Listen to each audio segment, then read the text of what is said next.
Hey, out there on the internet, this is Brian from Seed on Game Studios, and this is my vlog update for halfway through 2019 here, almost approaching Origins, just a few weeks away, and I thought I'd show you around the studio and show you some of the things I'm working on. Alright, so this is where I typically work. I have a recliner chair. I need to get like a super office chair of doom, but I do the recliner chair, and then I got like a standing desk, which is kind of nice because I can work standing up, which I frequently switch between standing and not. Looks like right now on the screen, this is my Surface, and we're working on parts for our galley frigate kit, which those of you who follow the social media for a while probably are aware that I've been working on a galley frigate for a good while, and it's a frustrating model that never quite came out exactly the way I thought, but you guys told me that you loved it and you wanted to see me finish it, so I'm doing my darndest to get it finished. My power builders out there, Blake and Dee, actually have the pre-production prototypes that they're already working on to build their own copies. The big difference being that I've kind of consolidated the parts trees a little bit since then, and made sure that I had all the right pieces, as some of the pieces we changed during the build process. But nonetheless, coming over to my kind of paint build area. I'll flip my screen this time. Okay. So here's our galley frigate. There's a bucket of 3D printed stuff that needs to go in the bins out there in the garage. My paints. The galley frigate, you see, it's pretty big. I mean, compared to some of the smaller models, she'll be very intimidating on the play surface if you play sail power. Over here, another thing I started working on at Little Wars was a updated Martella tower. I had one that came in pieces and had an inside and it had a lot of details, and it was kind of fidgety and it was annoying, and nobody ever opened it for the interior. I mean, basically it's a place that fires at ships from out on the in the distance, and even if you attack it, you're fighting the forces inside, kind of a rote numbers. It's more about the fight that happens on the top. So after talking to some of my builders out there, they said, you know, they don't really care about the interior. They just want a really good tower to put guns on. You see, those are my Fortress guns. And you see, this thing is actually hollow on the inside. So it's very light. It doesn't take up, you put things in the bottom of it if you're storing it in your war box. Flag comes out, of course. One of the cool features that I did is I actually put a spiral staircase. I don't know if you can see that one very well, but so this is basically running for $60 with the two guns. If you don't need the two guns for some reason or another, then just let me know and I'll sell you a tower by itself for $450. The other thing you'll see over here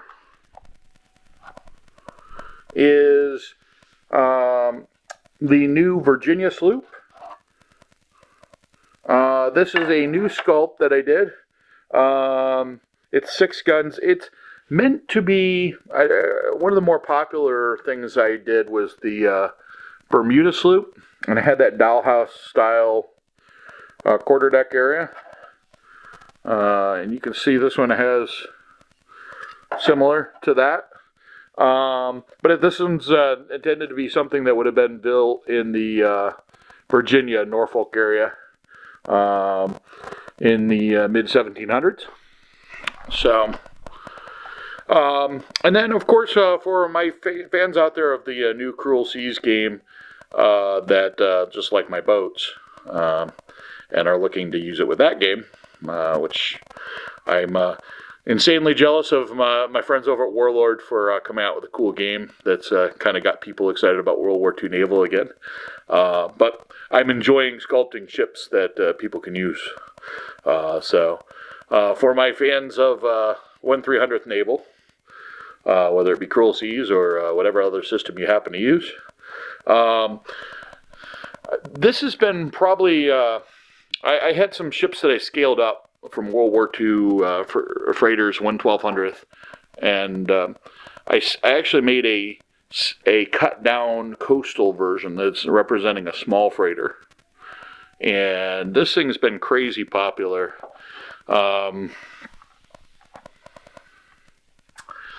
Yeah, so basically I'm selling those as fast as I can print them, but the thing that everybody was asking me for was like a tanker.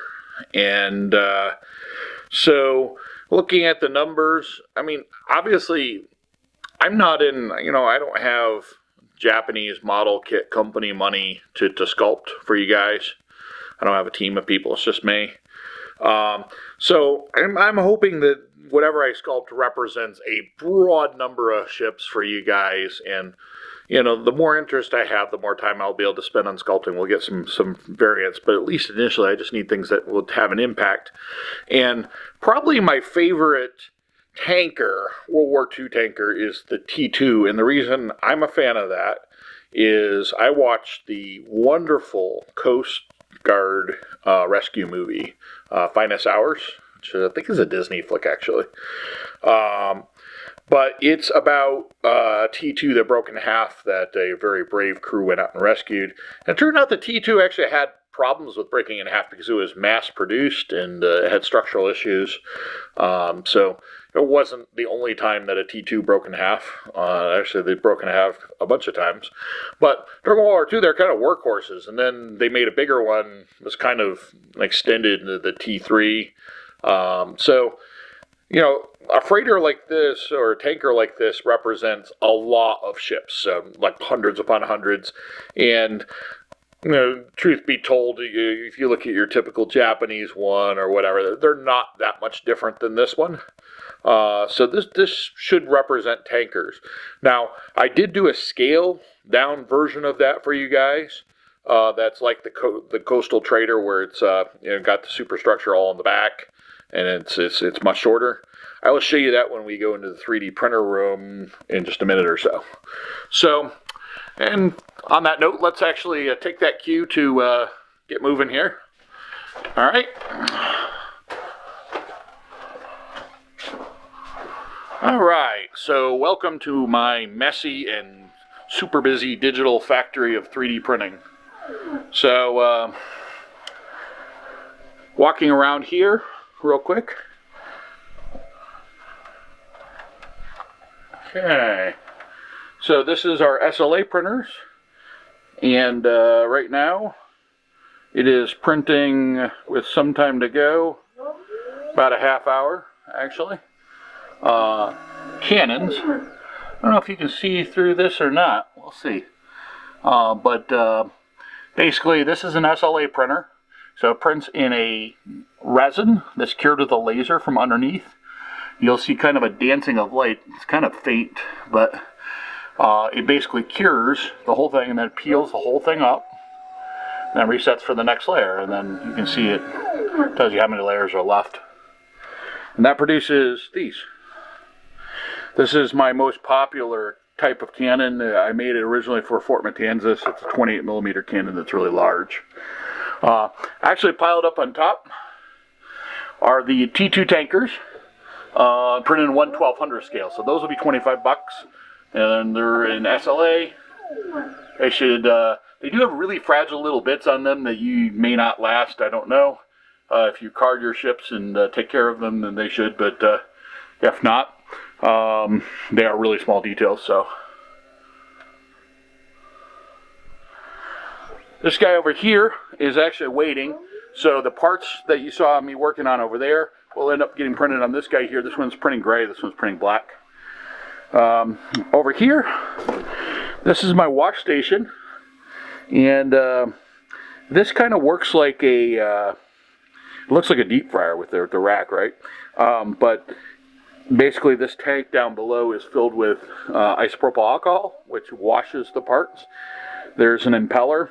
The cool thing about this is the tank is actually completely sealed, and there's magnets in the bottom, and the impeller is run by magnets through the bottom of the tank, which is kind of neat. So this guy will come over here, and actually I'm going to let him drip dry for just a little bit. This will basically cure the thing finally. I call this my warp core because it glows purple when it's 90 nanometer light when it's actually curing. For those of you who remember all my hand sculpts, I still have them. If any of those ships are appealing to you, feel free to reach out. You know, I can sell those and use it to buy new camera gear or more 3D printers or other cool things. I'm always making new stuff. It's an advantage. I get to sell my old stuff. So, this printer here is in timeout because it's making a clicking noise that I'm not 100% sure how to fix. My buddy Ed, my graphics designer and volunteer coordinator, he has a little fix he does. It seems to work miracles on the silly thing. So, Ed, I need you. Anyway, over here, we've got, this is the T2 style, but it's not a T2 at all. It is the Coastal Tanker. So we have the Coastal Trader, and then we got the Coastal Tanker. And I'll actually show you, because I got the ones that I finished printing piled up down here. So as you can see, the big difference is it doesn't have it's not as long. Like, it's, you know, easy to fit. It represents more of a coastal ship than an ocean crossing type of thing. So you get piles of Martello towers here. And over here, we've got a galley frigate that is printing on the Lulzbot Taz. The Lulzbot Tazes are kind of large format printers for us. And they do all the really, really big models that don't fit on anything else. If you're wondering, well, I can't fit that on my printer, that's why. It's a really big printer. So, you can see, got another Coastal. We got Coastal sitting everywhere. We sold all the ones that we took to Little Wars, and then we printed more at the show and sold those. So I'm glad that you guys are enjoying those. You can also see the full-size Coastal or the T2 tanker here as well. So that's kind of what I'm working on. I hope to see a lot of you guys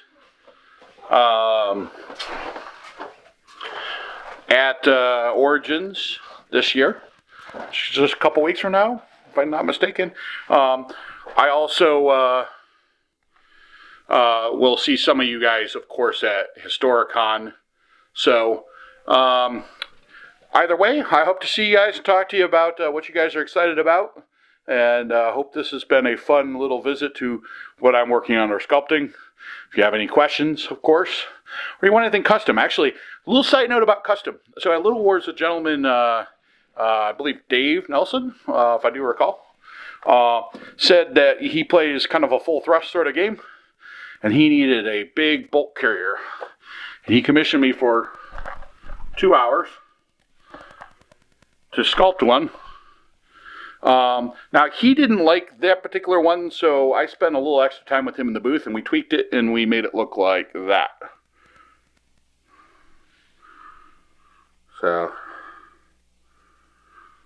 So, you know, and then we printed like 5 of them. So, he paid me for the sculpting. which, feel free to contact me if you need something sculpted. I'll explain kind of how my rates work and that kind of thing. And then to print 5 of them and ship them to him. And now he's got a fleet of container cargo spaceships for his game. So I can do that for you. If there's something you want to sculpt, just understand that with sculpting, what costs money is the more detail it has. That takes time. And then complexity of geometry. So if it's a really complicated piece of geometry, then, if you need to be slavishly close to something, like follow an exact plan, things like that, that's all things that cost more. But